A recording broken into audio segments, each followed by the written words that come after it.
Beliau sehari-hari adalah sebagai ketua lembaga pengembangan cabang, ranting Muhammadiyah dan pengembangan masjid. Di samping beliau juga sebagai dosen di Universitas Muhammadiyah. Mari kita simak, kita ikuti kajian beliau. Sepenuhnya waktu saya serahkan kepada Ustaz Jamaluddin. Assalamualaikum warahmatullahi wabarakatuh. Alhamdulillahi rabbil alamin alladzi khalaqnal insana fi ahsani taqwim. Asyhadu an la ilaha illallah al-malikul haqqul mubin. Wa asyhadu anna Muhammadan abduhu wa rasuluhu al-mab'uts rahmatan lil alamin. Allahumma shalli wa sallim ala Muhammad wa ala alihi wa sahbihi ajma'in.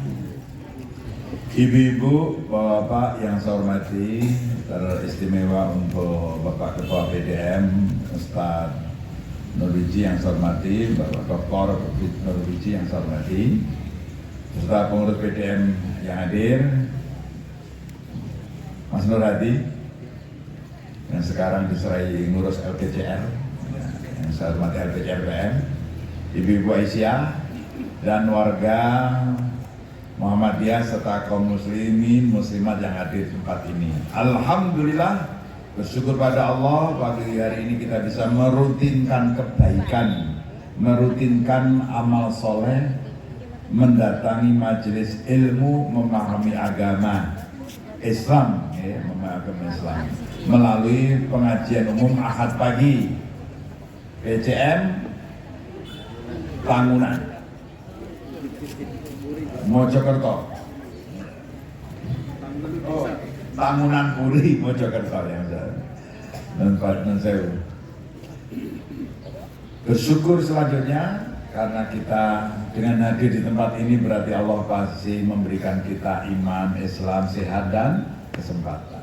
3 anugerah yang luar biasa yang mudah-mudahan dengan 4 anugerah itu iman, Islam, sehat, kesempatan bisa kita gunakan semaksimal mungkin agar kita bahagia dunia, bahagia akhirat. Sukses dunia, sukses akhirat, selamat dunia, selamat akhirat. Amin ya robbal alamin. Oleh panitia saya diminta membahas masalah sholat, jalan menuju surga. Bapak Ibu yang saya hormati, ini kecamatannya Puri. Dan Puri niki, niku umat Islamnya berapa persen? Ada 90%? Sekitar gitu nih, 90%. Dan sing Islam 90%. Dari yang Islam itu, sing sholat berapa persen?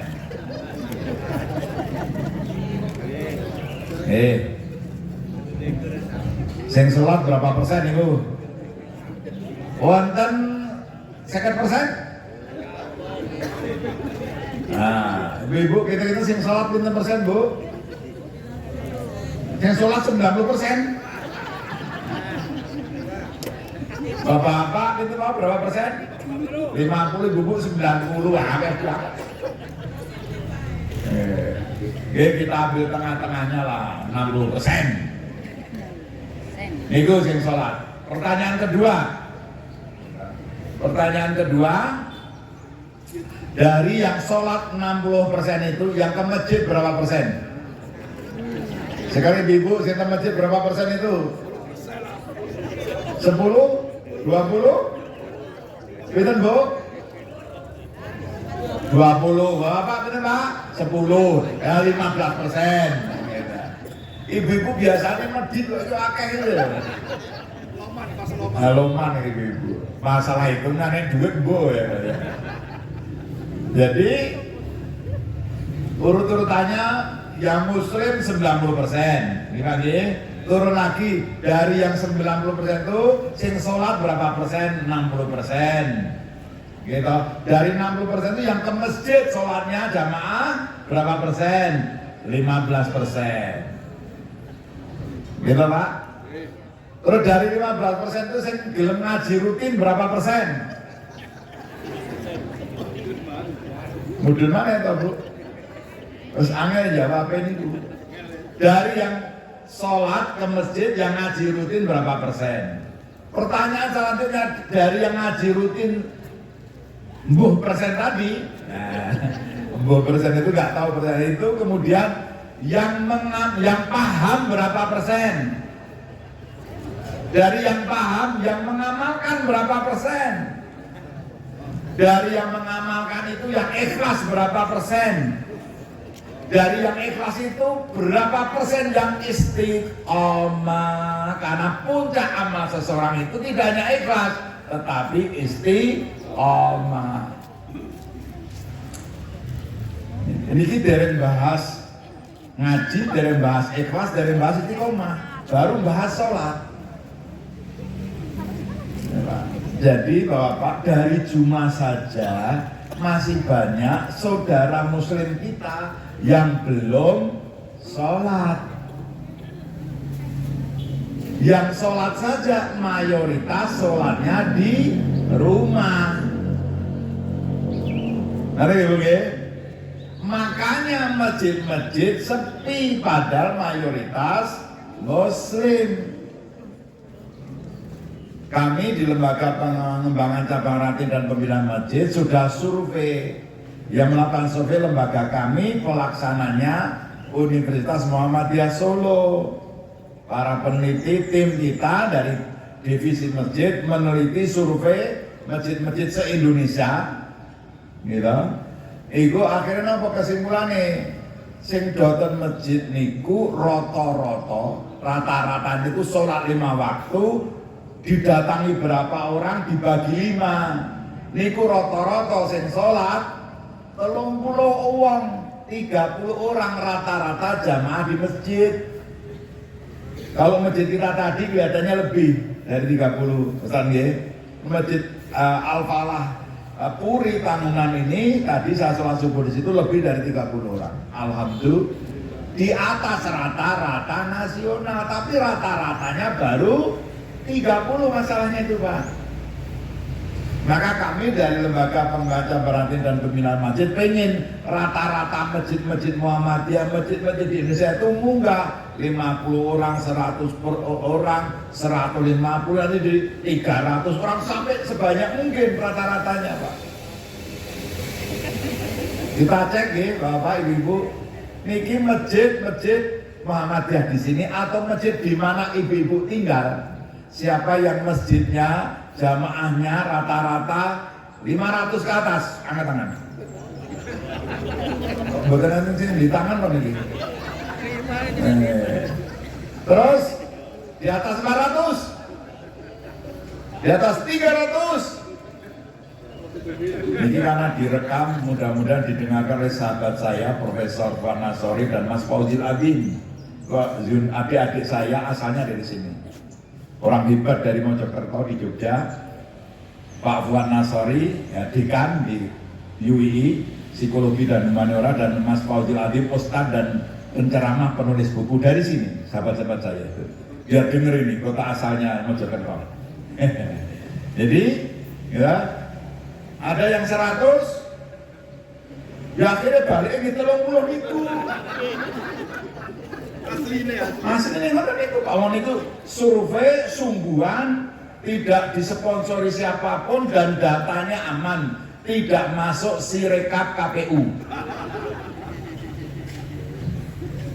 Kalau sirekap KPU nanti metu esok bidok. Ya, Pak. Ini 30 rata-rata. Meskipun ada yang masjidnya ekstrim, makmur sekali. Kalau di Jogja terkenal dengan Jogokarian, di Sragen dengan Al-Falah, di Kalimantan ada Ismu Yayak dan Kapal Munzalan, gitu. Di Sukabumi ada Masjid 1000 Pemuda, di Surabaya ada Masjid Pemuda, di sini ada Masjid. Kalau yang Ponorogo Baitul Mukhlisin, itu Masjid Ranting, itu jamaahnya di atas ratusan semua. Baitul Mukhlisin itu masjid ranting aja jamaahnya rata-rata 300 setiap sholat 5 waktu. Masjid Muhammadiyah nggih. Al-Jihad Banjarmasin itu rata-rata 1000 jamaah sholat 5 waktu. Masjid Muhammadiyah Al-Jihad pimpinan cabang Muhammadiyah Banjarmasin Nomor 4 itu jamaahnya 1000 rata-rata sholat 5 waktu. Nanti kalau matur ini toh, ini masjid ambulannya ini ku 8 saat ini. Dari ambulan 8 itu 4, ya, 3 atau 4 itu mobil Alphard. Ambulannya Alphard Bu. Yang pengen mati numpak Alphard nggih mriko.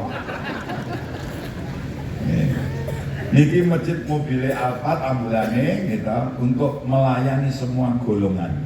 Karena orang kaya ketika meninggal keluarganya aja itu milih Alphard, orang gelem APV nggak gelem Kijang.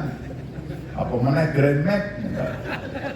Ustaz, keluarga saya meninggal mau disiapkan mobil ambulannya. Oh siap. Ditanya mobilnya apa? APV. Nggak jadi. Akhirnya Masjid Muhammadiyah beli ambulan satu, tambah banyak yang pengen dilayani. Tambah banyak beli 2 kurang lagi, beli 3 kurang lagi, beli lagi yang keempat. Itu dakwah Muhammadiyah, dakwah Islam. Itu dari kalangan bawah sampai kalangan atas. Karena Islam itu untuk semua bangsa, semua pangkat, semua orang pantas dengan Islam. Maka harus didakwahi semua kelompok dan sebagainya. Gitu Pak. Itu yang ekstrim, makmur. Infak sekali Jumatan 50 juta rata-rata. Sekali Jumatan. Setiap sholat 5 waktu disiapkan infak diisi rata-rata sepekannya 50 juta. Jadi 1 bulan infak Masjid Muhammadiyah Al-Jihad Banjarmasin itu rata-rata hampir 500 juta. Bahkan saya pernah dikirimi bulan Januari kemarin itu, yang Januari itu 956 juta, hampir 1 miliar infaknya Masjid Muhammadiyah. Insya Allah Masjid At-Taqwa sebentar lagi akan ke sana. Ke sana maksudnya akan banyak jamannya, banyak infaknya. Sama-sama masjid cabang soalnya. Kalau kita nggak usah 50 juta, 55 juta aja. Itu ekstrim Pak. Tapi ada juga masjid, tapi ini masjid bukan Masjid Muhammadiyah, yang ekstrim sepinya. Kalau nanti ke masjid, salah satu masjid di Kota Mobagu, ya, itu di Sulawesi Utara sana, saya mau sholat di masjid jaminya lagi direhab, debunya banyak, saya nggak jadi sholat di situ, terus cari masjid kecil, kira-kira 200-an meter, 400 meter dari masjid itu masuk gang, itu ada sebuah masjid, saya sampai situ sholat, ini kenapa? Sing sholat, pas saya masuk, saya udah masuk ketinggalan 1 rakaat. Terus, kenapa Pak? Saya masuk situ, padat, sing sholat mau siji. Berarti sing adan ya bapak kuwi, sing komat ya bapak, itu sing imam, bapak itu yang makmum, bukan bapak itu saya dulu. Ya akhirnya beliau selesai 1 rakaat, assalamualaikum, assalamualaikum warahmatullahi wabarakatuh. Dan jundil itu bahasa sini namanya. Kaget tapi awake terangkat. Kalau mau kaget biasa Pak, itu terangkat. Lah kula nggih melok jundil. Kan makmum harus mengikuti imam. Mboten kula kaget ya. Singkat cerita, bapak itu sedih. Kalau bisa saya bahasakan itu dari wajahnya itu, dia seolah-olah pengen ngomong ke saya, Pak Jamal, saya sedih. Nanti kalau saya mati, siapa yang akan sholat di masjid ini? Pada ketika saya jalan itu Pak, dari penginapan itu miliknya Pak mantan ketua PDM, Pak Malumis itu ya. Saya jalan, gak jadi ke masjid raya, belok ke masjid itu Pak. Itu ratusan mungkin ribuan anak muda minum kopi, kongko-kongko di warung kopi, di kafe di sepanjang jalan kota itu. Dan saya yakin itu Islam.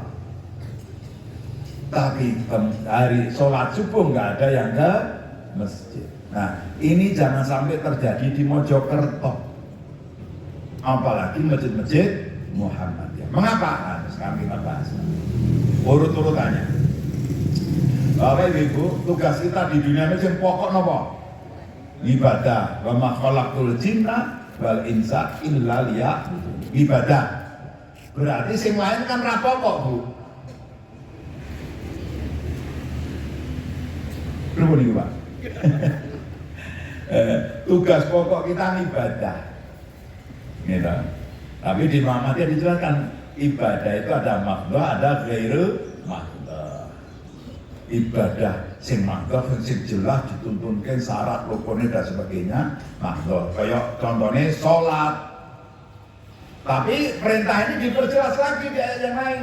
Innani anallah la ilaha illa ana fa'budni wa aqimis shalah li dzikri. Saksikanlah akulah Allah, tidak ada Tuhan selain aku. Fa'budni, beribadahlah kepadaku. Wa aqimis shalah li dzikri. Nah, dipertegas di sini, Pak. Ibadah yang paling inti, yang paling pokok dimaksudkan di situ adalah wa aqimis shalah li dzikri. Beribadah itu sholat, dirikan sholat, wa aqimis shalah li dzikri, untuk mengingat Allah. Wa aqimis shalah li dzikri.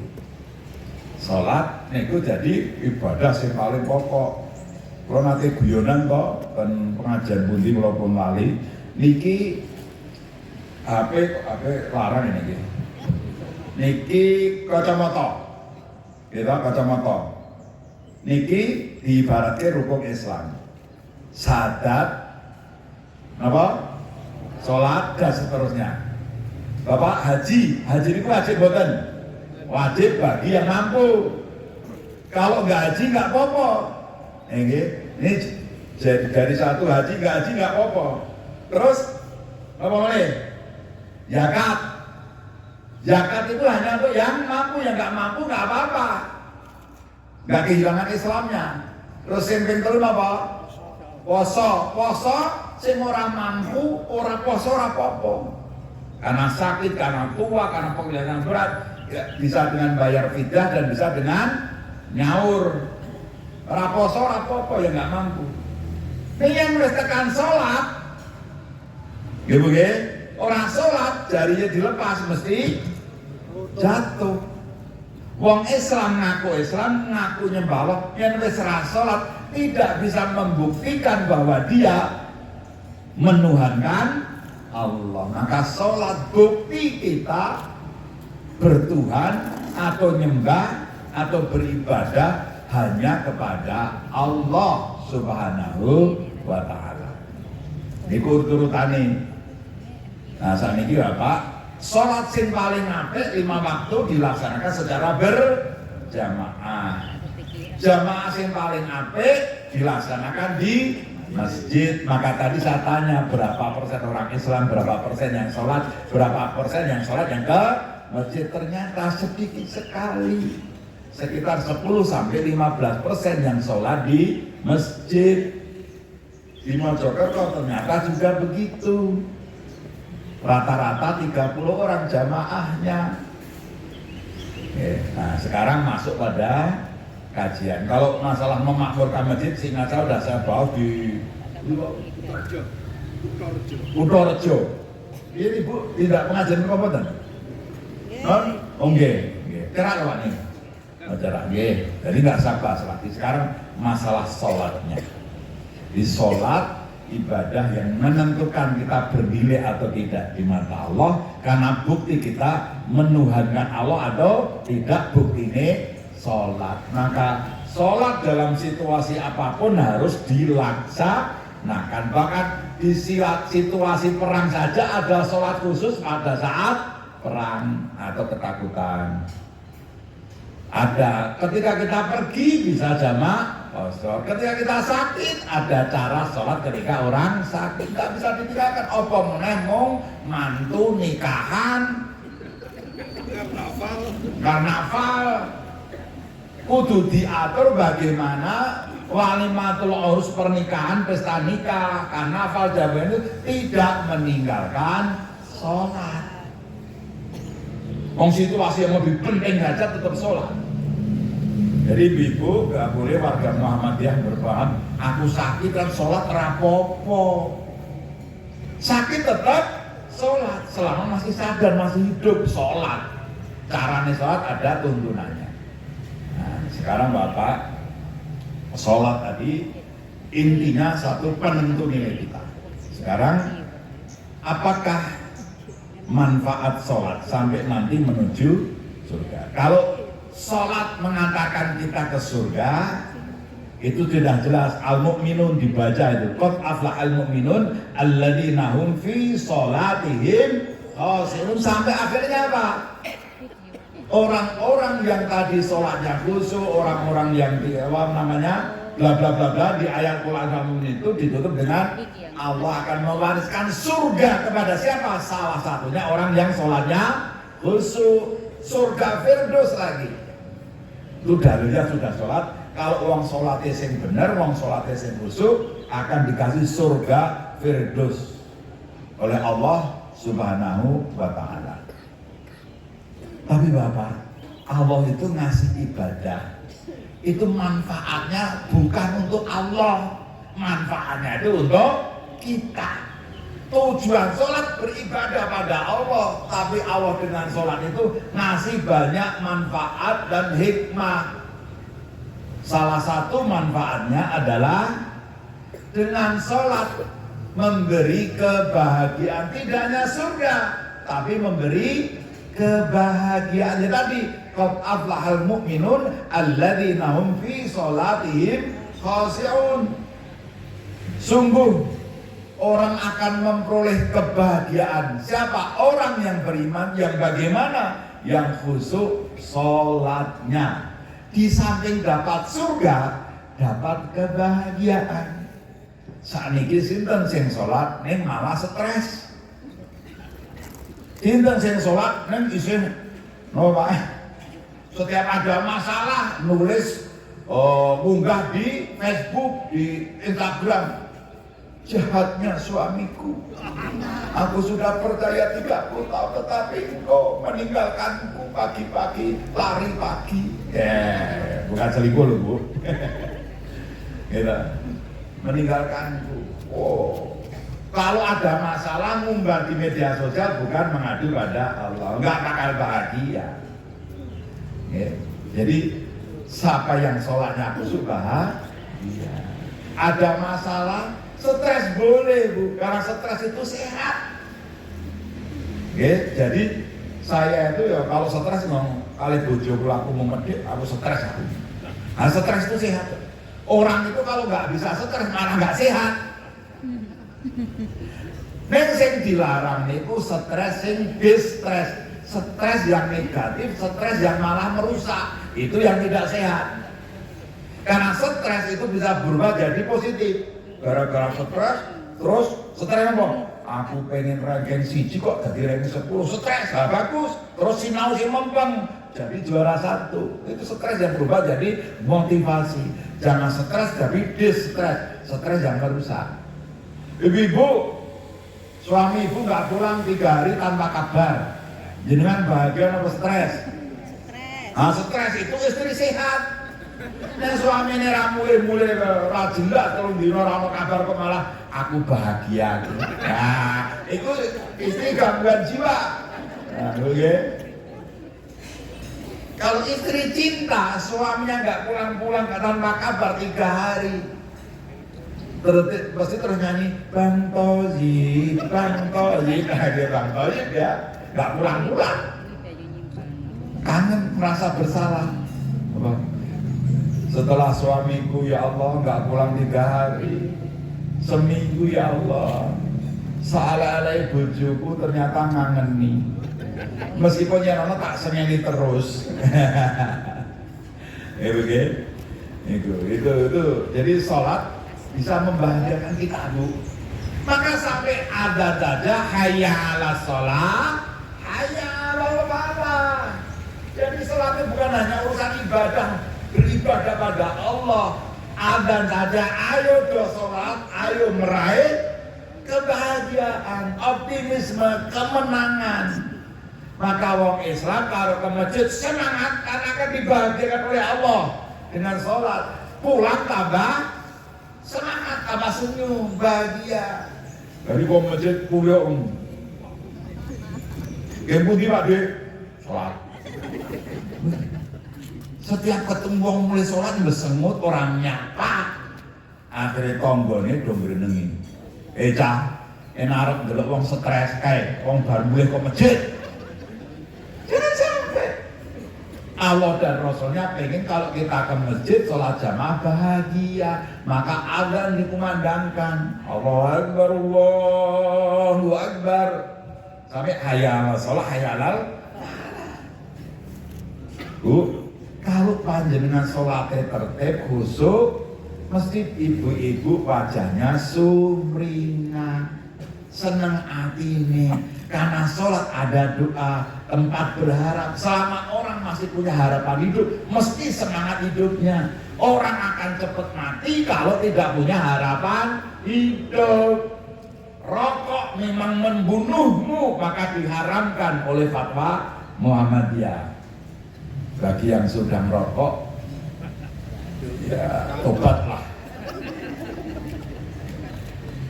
Kami alhamdulillah nih warga Muhammadiyah Mojokerto nggak ada satupun yang merokok, alhamdulillah. Pas pengajian. Nih lagi, kalau itu kita itu rodok tambah guru, melorot terus orang. Oke, ini Bu, bahagia. Jadi ibu-ibu kalau panjang sholatnya apa, sumringah, semangat, mesti glowing. Ibu-ibu kan cita-citanya glowing toh. Apalagi yang muda-muda, orang tua yang pengen glowing. Gitu. Kalau perempuan tuh pengen laki-laki yang tampan, mapan, setia. Betul? Iya. Tampan, mapan, setia. Nah kalau ada laki-laki nggak setia, nyakiti perempuan. Tapi kalau bapak-bapak pengennya cantik,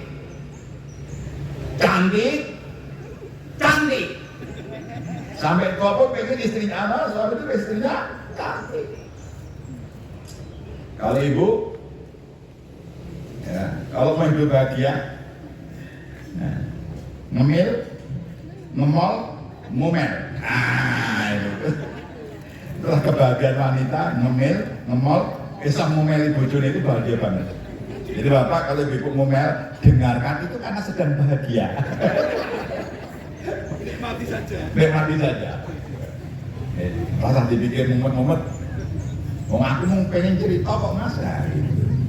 Didengarkan dan bahagia. Tapi setelah mendengarkan 1 jam terus jangan bilang gini, emang ngomong apa Bu? Tambah stres. Ibu yang hormati, jadi ibu kalau mau glowing sholat yang ini serius. Karena Allah janji akan membahagiakan siapapun yang sholat itu. Jadi silahkan boleh skincare boleh, tapi itu tidak utama.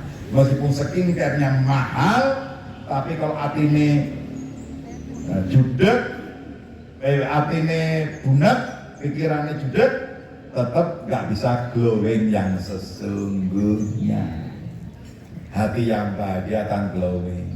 Orang biasa-biasa hati bahagia glowing. Maka orang-orang yang khusus sholatnya lihat wajahnya, insya Allah.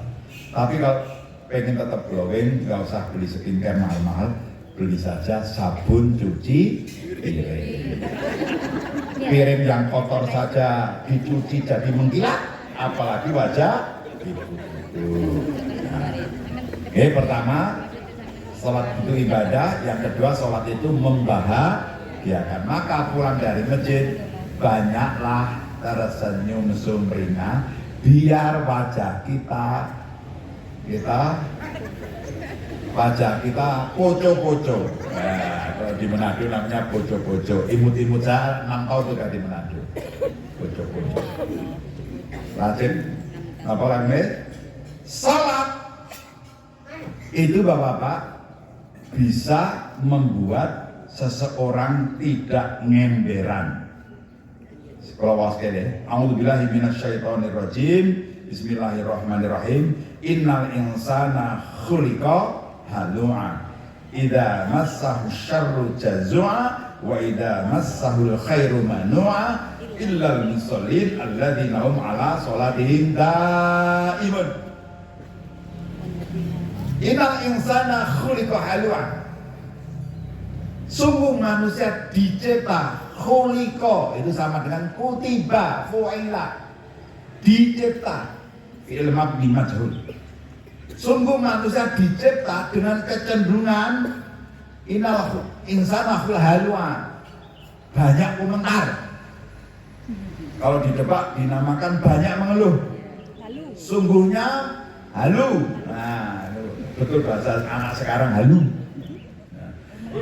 Manusia dicipta dengan kecenderungan cerewet, halu, kemudian banyak ngomong, banyak komentar, banyak mengeluh. Innal insana khuliqa halu'a. Ibu-ibu diberi kosakata setiap hari berapa ribu? Berapa ribu? Bu? Aku nggak pernah ngitung. Nah, nggak pernah ngitung. Jadi pria itu dikasih kosakata sehari itu rata 7.000 sampai 8.000. Itu hanya sepertiganya dari ibu-ibu. Makanya kalau ibu-ibu cerewet itu sehat. Kalau nggak banyak cerewet malah stres sama betul. Karena memang setiap hari dikasih kemampuan untuk banyak ngomong. Linguistik. Nah, linguistik. Bapak-bapak kodratnya memang nggak boleh banyak ngomong. Ngomong sing normal-normal saja. Nah, ibu-ibu kalau suami ibu pulang dari kantor, assalamualaikum Pak, Ayah, salam. Itu normal, laki-laki sejati. Tapi kalau assalamualaikum, waalaikumsalam, ayo benjang. Kalau ibu-ibu ngandani suami mah, kudu ini, wajahnya gini. Itu normal. Jangan dikira tersinggung, memang tersinggung. Tapi itu normalnya laki-laki, harga dirinya lagi serang. Wong wadon kok nyeramai wong lanang, mesti tersinggung. Tapi tersinggungnya mau mandek, tidak berlanjut tersinggung itu boleh laki-laki, karena laki-laki itu nomor satu harga diri. Kalau wanita nomor satu pengen diperhatikan, disayangi. Betul ibu-ibu?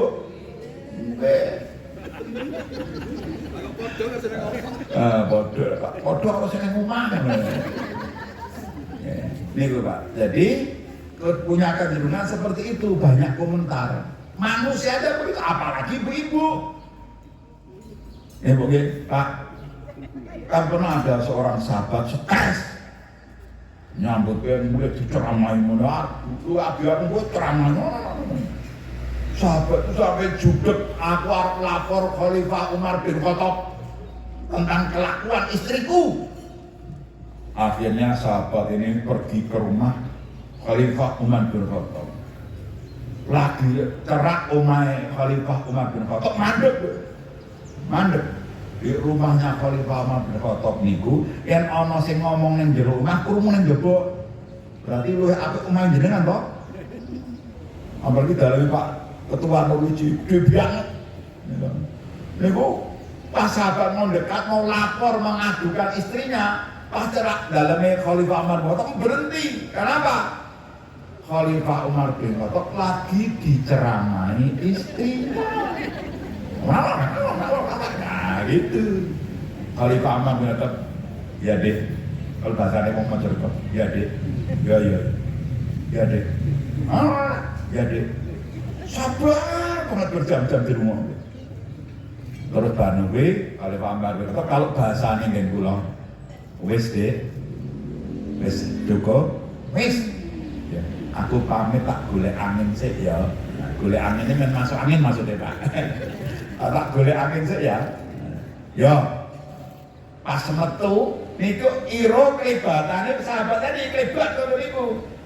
Khalifah, Mas, basa Jawa ning Mas mriki. Boten Khalifah, dene. Nah, aku ngerti kowe kok arep ketemu aku kok. Oh nggih, ana apa?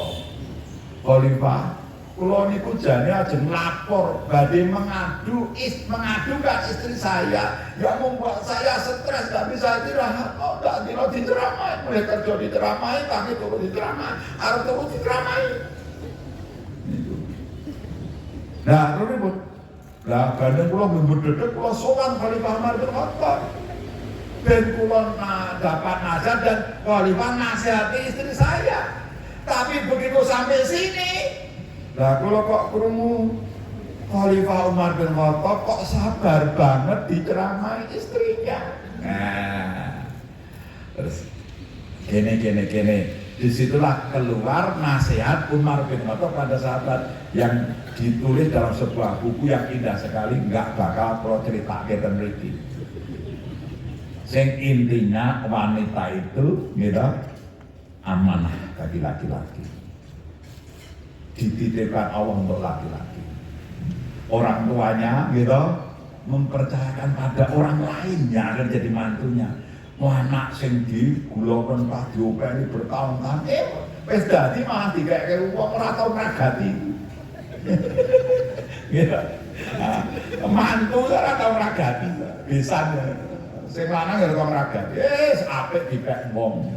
Kasare ngono. Maka dia merelakan hidupnya terhadap seseorang yang asing yang akhirnya di suaminya karena dia percaya. Bla ya itu banget itu nasihat itu.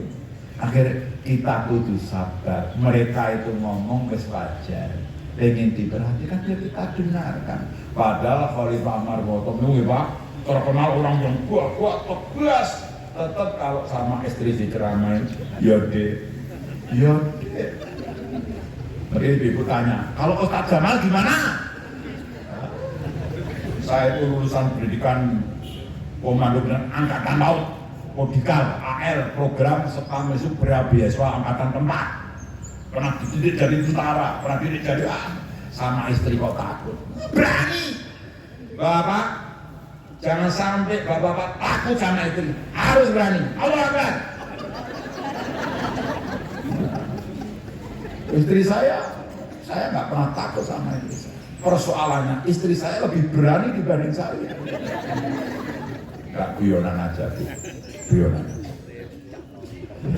Kalau di dalam gerakan keluarga sakinah dan pedoman hidup Islami warga Muhammadiyah, berkeluarga itu tidak menang-menangan, tapi saling menyayangi, saling menghargai, saling membantu, saling memperhatikan, saling untuk kebaikan. Itulah keluarga yang diinginkan oleh Muhammadiyah berdasarkan Quran dan Sunnah. Jadi ibu-ibu nggak boleh kemenangan. Aku kan kelas terkuat di muka bumi. Rating kanan, jawaban. Rating kanan, jawab malah bapak-bapak. Soalnya korban kita. Kalau rating kanan ngeri belok kiri ya, kecelakaan banyak. Termasuk istri saya kemarin sempat ditabrak, ya, sampai dirawat 8 hari di rumah sakit mengalami edema. Ustaz Nur tadi pembengkakan otak yang tertutup air itu membuat pusing 8 hari sampai sekarang dalam tahap pemulihan. Ternyata otak itu juga pernah ditabrak juga. Saya juga pernah ditabrak. Ini gigi saya palsu. Rekan putih bang. Inal insana khuliqa halu'a ya. Kalau dapat kesusahan mereka menjadi jazua. Wong itu saya akan ngomong kuwi. Kalau dapat hal yang tidak sesuai harapan, kesusahan, ketidakbaikan, tidak sesuai yang dicita-citakan, dikarepke, jazua. Al-Quran depak menyebut sebagai semakin berkeluh kesah. Kalau saya jazua itu apa? Di samping berkeluh kesah, menyalahkan orang lain, nggak mau tanggung jawab. Jadi kalau ada ketidakberesan, wira tanggung jawab nyalahke wong liya.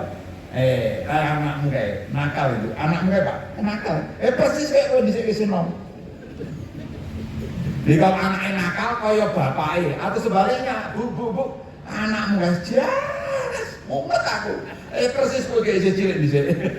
Saling menuduh, saling melempar tanggung jawab. Itu jazua. Tapi kalau dapat kebaikan, kesuksesan, keberhasilan, keberkahan, wa idza masal khairu manu'a. Di Al-Quran depan diterjemahkan jadi tambah kikir. Kalau saya menerjemahkan itu apa? Kalau sukses jadi manu'a egois. Suksesku iki ngene iki amarga aku Itu kalau sukses itu, wah anaknya apa ya, ini persis kayak bapak nih. Padahal anak itu produksi bersama Pak. Nanti tanggung jawab ya bersama. Kenapa? Illal musholin, kecuali orang-orang yang sholat. Yang bagaimana? Alladzina hum ala sholatihim daimun. Kalau mau pengen bahagia, sumringah, glowing, khoshi'un. Tapi kalau pengen tidak seneng, tidak berkeluh kesah, hatinya kuat, yang sukses orang egois, yang gagal orang nyalahkan orang lain, tanggung jawab, sholatnya sing daimun. Begini? Nanti daimun apa? Enggak Ustaz mulai nih Bu. Nah, kalau di dalam terjemahan depak, sholat sing daimun itu apa? Mereka yang tetap setia dengan sholatnya, setia dengan sholatnya, tidak hanya khusyuk tetapi setia. Bahasa depaknya setia, kemenangnya setia, terjemahannya setia, komitmen dengan sholatnya. Sholatnya membentuk kepribadiannya, memperhatikan waktu, peduli sama orang dan sebagainya, peduli itu sholat. Ya Pak Ibu, jadi kalau tidak ingin gampang komentar, gampang nyalai, gampang egois, sholatnya daimun. Khoshi'un itu isinya, daimun itu tepat waktu, setia, mengutamakan sholat, lingkungannya bagus dan sebagainya. Itu daimun. Terus Bapak Ibu yang saya hormati, hikmah dan fungsi sholat yang lain adalah inna sholata tanha anil fahsya'i wal munkar. Jadi sholat itu salah satu fungsinya adalah mencegah perbuatan keji dan munkar. Wong sing sholatnya benar, sing khusyuk sama daimun, khoshi'un wa daimun, maka sholatnya akan membentuk kepribadian. Dia tidak mau memperbuatkan keji dan munkar. Terus kalau ada wong sholat kok ketangkap korupsi, niku terus ada lu hasilnya sholat korupsi, mboten. Karena sholat itu kita membentuk orang tidak boleh korupsi, tidak mau korupsi. Kalau orang sholat gak korupsi, berarti imannya tidak menyertai sholatnya. Sholatnya mung artifisial, dalam istilah psikologi atau sosiologi namanya sholat yang ekstrinsik, sholat mung jobone, bukan intrinsik, bukan sholat yang dalam. Ada ungkapan Sunan Kalijaga atau sinten iku, wis sholat ning durung sholat. Bahkan hadis, ketika hadis menceritakan orang-orang Khawarij, orang-orang yang memusuhi siapa saja yang tidak sama dengan dirinya, itu digambarkan salah satu gambaran orang-orang Khawarij itu sholatnya jauh lebih khusyuk dibanding kita, bacaan Al-Qurannya lebih tampil dibanding kita, tapi kelakuannya rusak. Ini Bang, jadi ini apa namanya, penting bagi kita. Ternyata sholat yang kelihatannya ritualnya bagus banget tidak menjamin perilaku seseorang.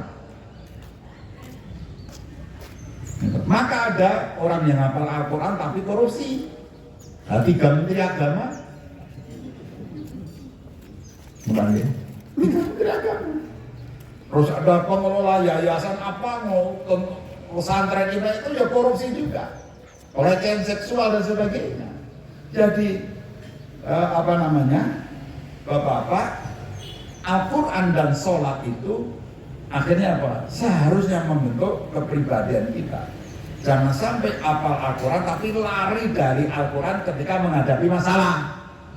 Seolah-olah Al-Quran hanya bacaan dan dihafal. Padahal kekuatan Al-Quran itu adalah ketika dipahami, diamalkan. Nah, ini apa? Kok jadi serius pengajian ini? Ini mencegah perbuatan keji dan munkar. Oh, Indonesia itu karena muslimnya mayoritas maka korupsi banyak. Buat tetap berhasil, koruptornya Katolik. Terus buatan? Ke negara-negara Katolik, koruptornya Katolik. Ke negara-negara Kristen, koruptornya ya Kristen. Nah, tetapi siapapun yang menghayati, mengamalkan Islam termasuknya, insya Allah akan dihindarkan dari perbuatan keji dan mungkar. Nah, itu jaminan dari Allah Subhanahu wa taala. Terus apa boleh? Salat wasta'inu bis-sabri was-shalah. Minta tolonglah kepada Allah dengan sabar dan sholat. Jadi kalau ada masalah dan sebagainya, sholat dulu dan sabar dan sholat. Terus kalau ada masalah itu ojo emosionan. Tersinggung boleh tapi jangan emosi. Ibu ya? Ketika tersinggung jangan diserang egonya. Waduh. Tapi ini urusan pribadi bukan urusan agama. Kalau niku nggih terus terang awalnya pas istri saya lagi gitu. Tersinggung. Bar kuwi nggih mung rampung. Aja diterus-terus ke. Makanya ibu kalau suaminya dinasihati kok rada maklum gitu, sing sabar. Tidak harus hari itu, tunggu saja 3 hari, 2 hari. Engko sing garwane jenengan tuh ikut pendapat jenengan.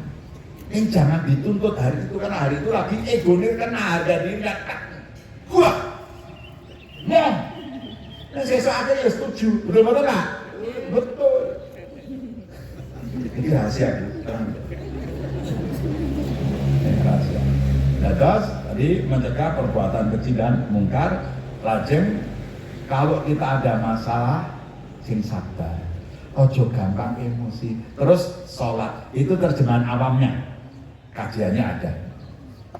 Dong, bu, kayak mau bojomu mbak, gonceng ke wedoan, ucire loro, terus sepatunya hitam, itu hitam. Langsung jenengan emosi, langsung nyopot kagak. Akhirnya dia gebuk bojoku ae. Padahal suaminya itu panitia Idul Adha. Maksudnya cewek kulit putih wedoan putih ucir loro kalau itu sapi. Nah, wedoan wedok betina. Nah, gitu.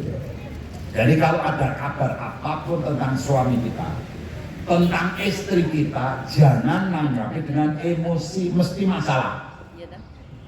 Terima dengan baik, tahan diri, emosi, kumpul ke berita, tabayun, baru setelah pagi ngambil sikap. Sama laki-laki ya gitu, perempuan ya gitu. Ini yang biasanya kupingnya luwih tipis sinten? Sing kupingnya luwih tipis sinten?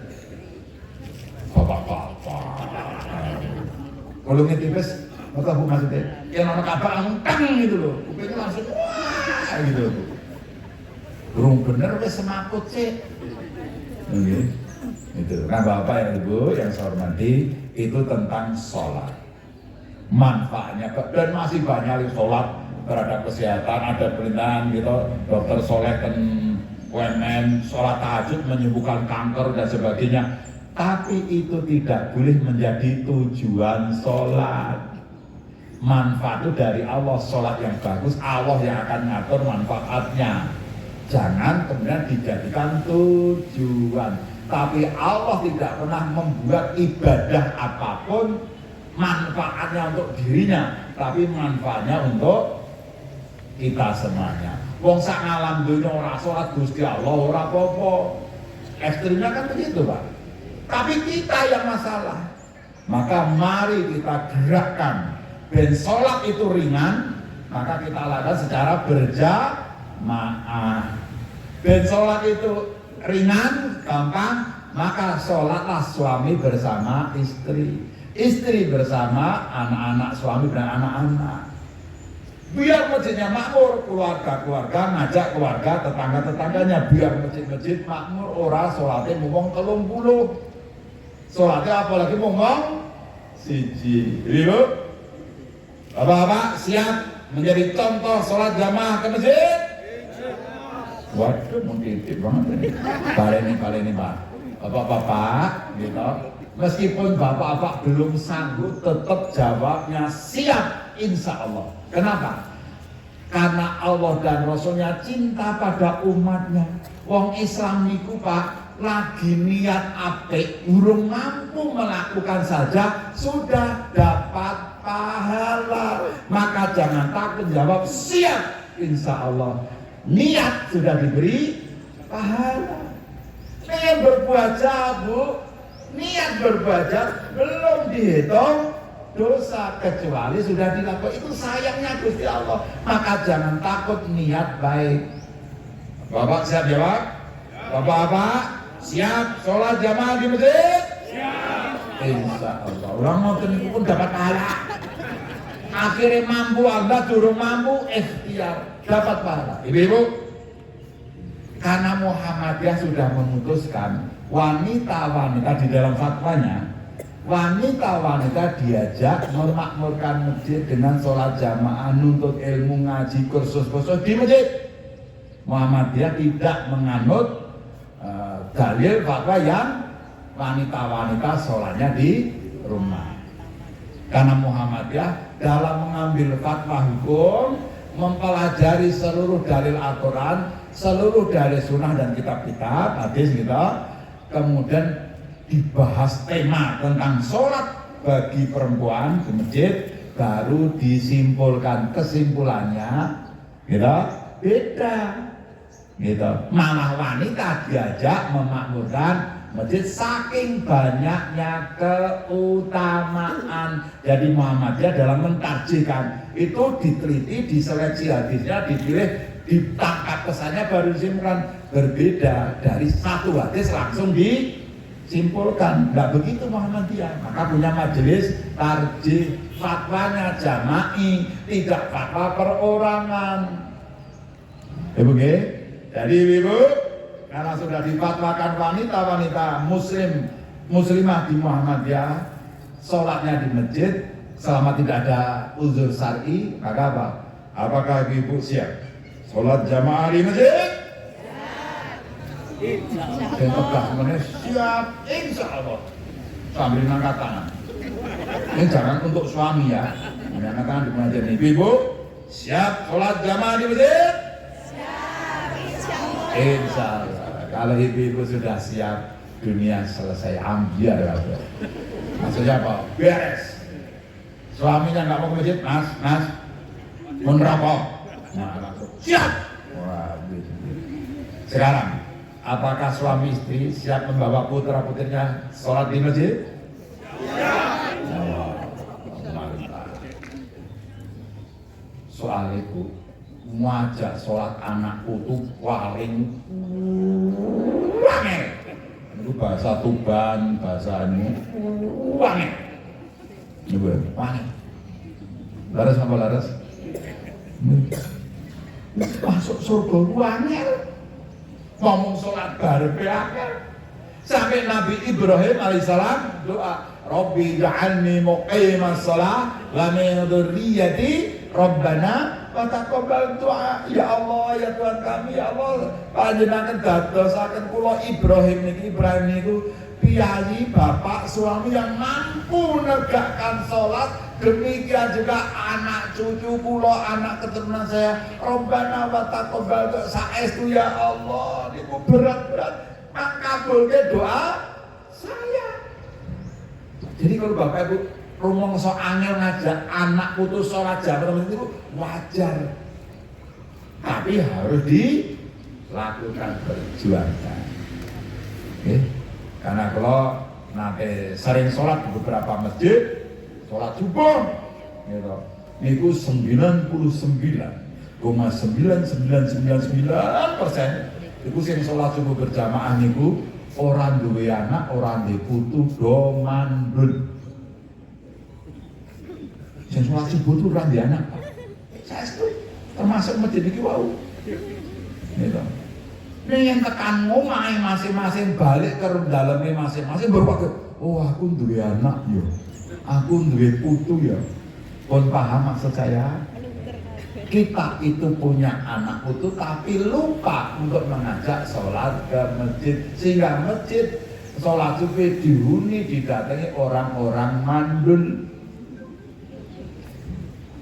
Gitu begitu. Mulai besok tadi anak putu kita ajak semampunya dapat 1, dapat 2, alhamdulillah. Kalau tetap angel penutup pengajian, ngapa nih? Masih ingat cara kita bisa memakmurkan masjid, cara kita sholat biar masuk surga? Terus saya kemudian cara ini terakhir, gampang bu, yang angel melakukan ini. Ngapa nih bu?